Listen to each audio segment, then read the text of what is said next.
Hey y'all, it's Kenneth Stevens here, and I got another basic business principle for you, something that you got to understand if you're going to go into business for yourself, or if you're already in business for yourself. It's something that you need to make sure you understand. Of course, we are getting ready to drop Grind Life. We're going to be talking about growing and scaling your business, what it takes to be an entrepreneur, what it takes to be successful. You're going to be looking at a lot of different intricacies, but it's important that we start with some basic building blocks so that when we get there, you're not lost. So last week we talked about understanding your corporate structure, understanding formation, understanding, whether you need to be an LLC, an S Corp, a corporation, an LLP, and some of the dangers of operating as a DBA.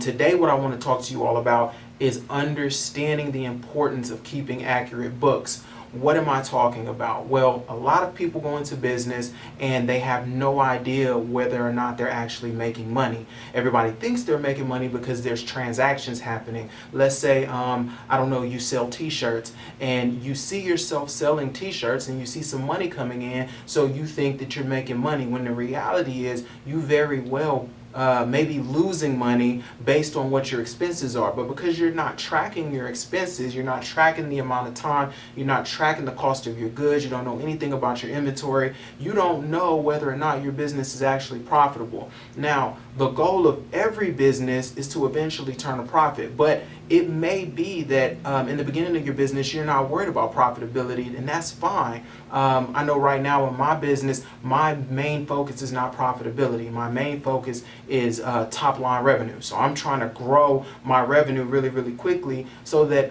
down the road I can take larger profits. Like, I'm not going to be content with 30 grand, 50 grand a year in profits. I'm trying to get to having, millions of dollars in profits. So I'm focused on growth and scale. However, I know what I'm making every month, every quarter, and every year, because I have a financial system in place that allows me to know that.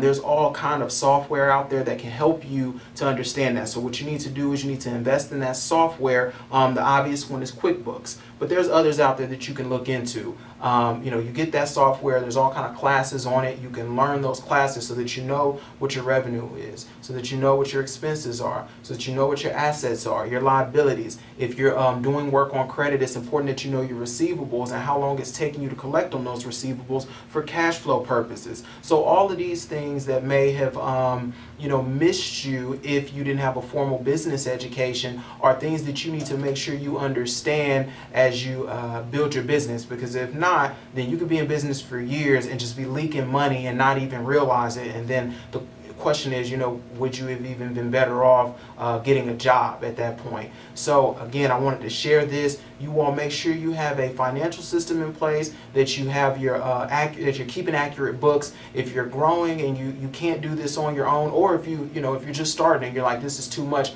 hire somebody to do it for you. It is important that you understand the financial health of your business, because if not, anything else is a waste of time. You're just wasting time and you're wasting money.